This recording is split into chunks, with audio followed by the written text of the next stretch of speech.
These are, and I mean, she's got so many of these. Yeah, I do a lot of different,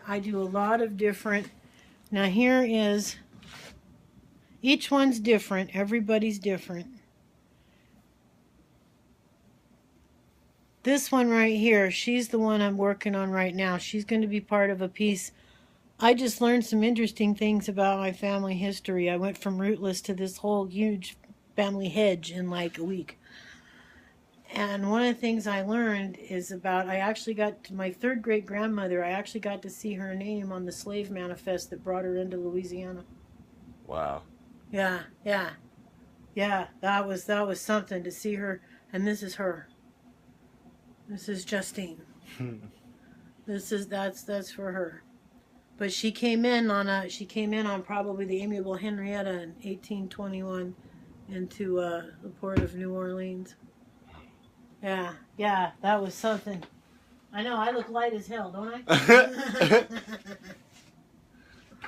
It surprises people, but there it is. It's my third great grandmother, and there's, a lot of these are, when I do these faces like this one here, these are the things, these are the people that they're in the ancestors that are in my past, the people that I don't know much about, and they just seem to come right out into the clay. And we take the clay to get to that form, and that's where we get the latex. I use latex rubber. And like it's just a cast. Yep. That's the latex rubber, comes off the clay, and I'm just getting ready. I haven't had a chance yet to melt it down, but this is Victory Brown casting wax, the same stuff used for the lost wax jewelry process. I use it also in the glass process. And I will melt that down. I will fill this little mold. Then the wax face that comes out of this will go into a plaster mold, of which I do not have any at the moment to show. But that face will go into a plaster mold. Then once the plaster has set, then it goes into the oven, burns out the wax, then in goes the glass and into the kiln. And what comes out of the kiln are these little glass faces over here. And then I work on the face. It comes out they come out rough. They come, as you can see, this one's still got some roughness on it. It's still got where there were cracks in the mold. See little chips right there. It's rough spots, air bubbles and all from the process. So then I just had to take those and I use my Dremel to get all those down, and then after that, then polish it back up. If it's a fine, I don't need to polish a whole lot. I can just set them in the kiln and do a fire polish, and they'll polish back up really quickly. And some of them, like some of those, I didn't even have to polish. They come out well enough that it doesn't have to do it. But sometimes your mold cracks. Cracks happen. So there we go. You had a few pieces in here. I do. We play Tetris around here and move around. I have a couple pieces in here. This is a great big piece right here. Oh wow! I didn't even see this. Yeah.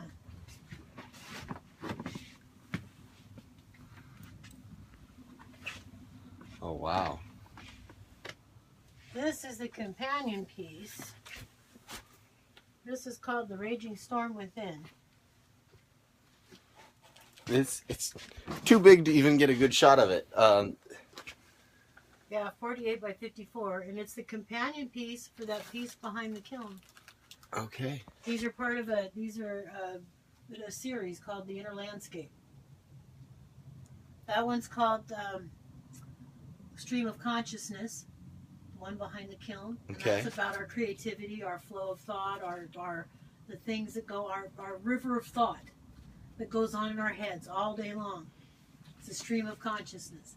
And this one here is the Raging Storm. This great big one is the Raging Storm Within. What happens when our emotional state is when we are upset, when our emotional state is not imbalanced. Wow.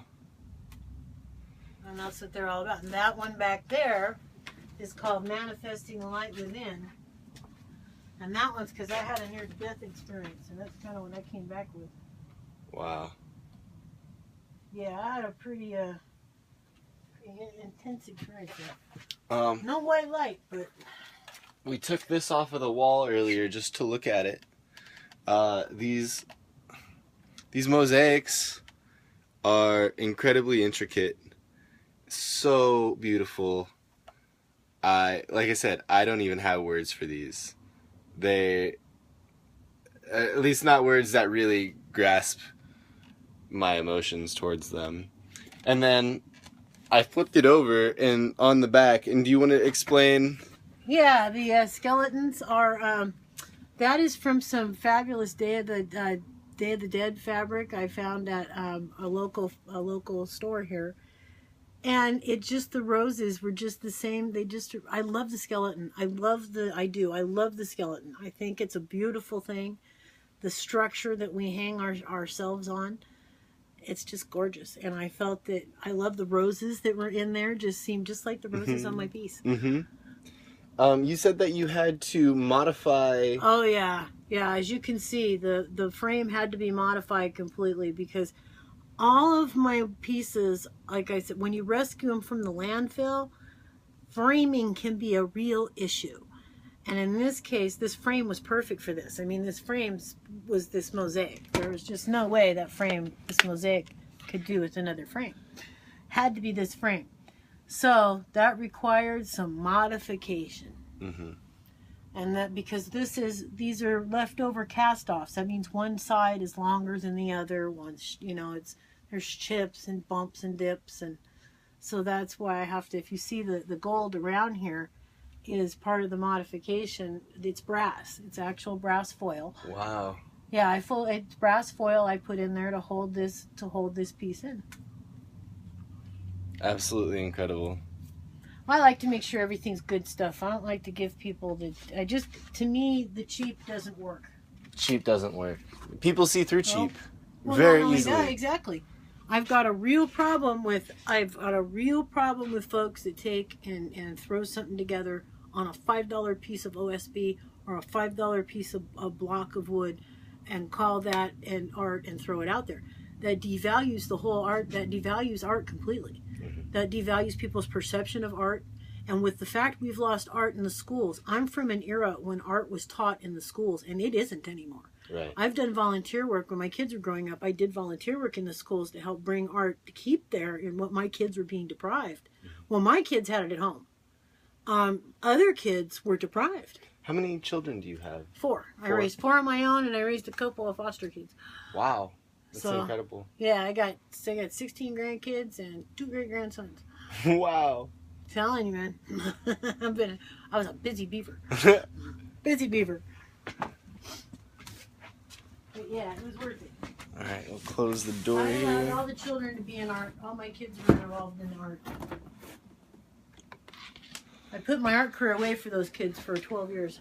Wow. Yeah, well, I was a single parent for a while for 12 years. My husband was there. Their dad was there, but he was a long-haul truck driver. And when they're home only 3 days a month, you're a single parent. And not because he was a great guy. He was a fabulous dad. He did wonderful things with his kids, to and for his kids. It was just, that's how life works. We have to make sacrifices, and that was his. And my sacrifice was I put the art away for 12 years. Because I felt that it was my choice. Nobody ever suggested it. In fact, my ex-husband was horrified when I put the art away. He was absolutely horrified. My kids were nobody, but in the long run, now that they're adults today and parents of their own, they understand and completely, and they appreciate that I did it. For sure. And I personally feel that, I don't think that it harmed me, truthfully. I know people that were well established that did not, friends of mine that did not put anything away. And when the economic crash of 2007 came, we all in the same boat now. We're all dealing with the same stuff. As far as I know, it's out of everybody, I probably did the best out of last year. This year hadn't been so good. Last year I did really well. And this is one of the things that breaks my heart. I cannot do well. I have not been able to do well in Portland. I was informed by one gallery here that Portland, she said with a sniff, is an art buying town. She said it's an art loving town, not an art buying town.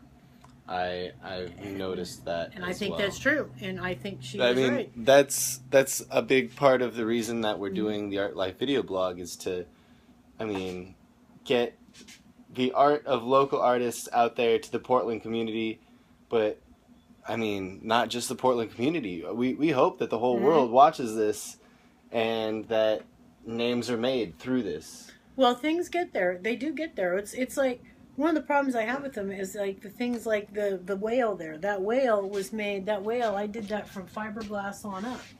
You know, I did that on a farm, and it's like explaining to people that the glass on this whale, you can't see it in here because the light's not the best right tonight. But this glass on this whale is iridescent, like that glass on there. And this glass costs $22 a pound.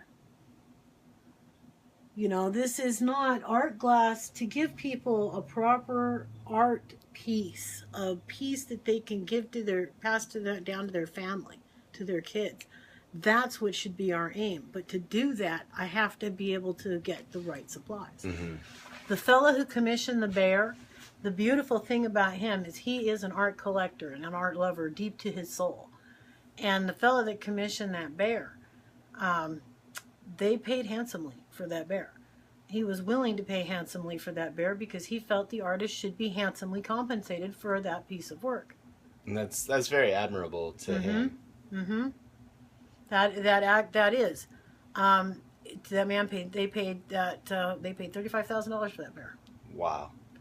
And we will now. We had a gallery in the mix that got a commission on that, but in future we've had discussions, and in future, as he acquires more hotels, he told me in the next upcoming months he's probably going to want more bears.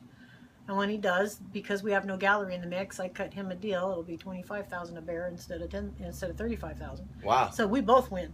We both win. That's great. But I have other mosaics. Some of the goddesses on my website they sell. I do well in Seattle. My work did very well in Seattle. It's just not in Portland. People in Seattle are willing to pay the price. They're willing to pay what it costs. They appreciate the fact that this costs money to make. Mm-hmm. They appreciate that this is expensive, costly materials. They appreciate that. There's a very different vibe going on there, and I love Portland, and I just wish we could transfer some of that. I wish we could get some of that excitement and some of that appreciation for the really fine art here. Mm-hmm. And not our regular folk have it. It's not our regular folk like you and me that need to have it. The ones where we're missing it are some of the higher up art collectors. Let's take a look at this piece behind you. I don't think we even touched on this yet. Yeah. This is a work in progress that you said. Yeah, it's an oil. My free flow of what's happening, like I told you, between the synaptic clefts there. Whatever I've just kind of, it's a work in progress. I'm just doing all these little dots to see where we go. I'm building up this texture. My plan is to build up a texture of layers upon layers of these in texture of the spots with this nice smooth background, somewhat like the space that the things are going on in our thoughts. Mm-hmm. Because in all actuality, our brains themselves are not. We have this vision of everything is empty, but the only place there's any real space going on is in between the synaptic cleft, and that's kind of what this is. Because if you look at, there's some actual fabulous illustrations of what's really happening inside of what the space inside of our cells in our brains, and it's jam-packed. There's no open spaces like what we see in renderings and illustrations. Everything snakes in and around each other, and it's really beautiful. It's really beautiful. Is it like electricity? It's electric. Oh, the synaptic cleft is beyond. It's fabulous how that works. How thought, movement, everything in our brain works. It's a combination of electricity and chemistry. Yeah, it's really cool. What happens is you should have seen the look on my face. Yep. I was baffled. It's totally cool. As your what we call an action potential happens in your axon, and it heads down to that to your synaptic cleft, to your button. Well, what happens is that's an electrical. When it gets to the synaptic, to the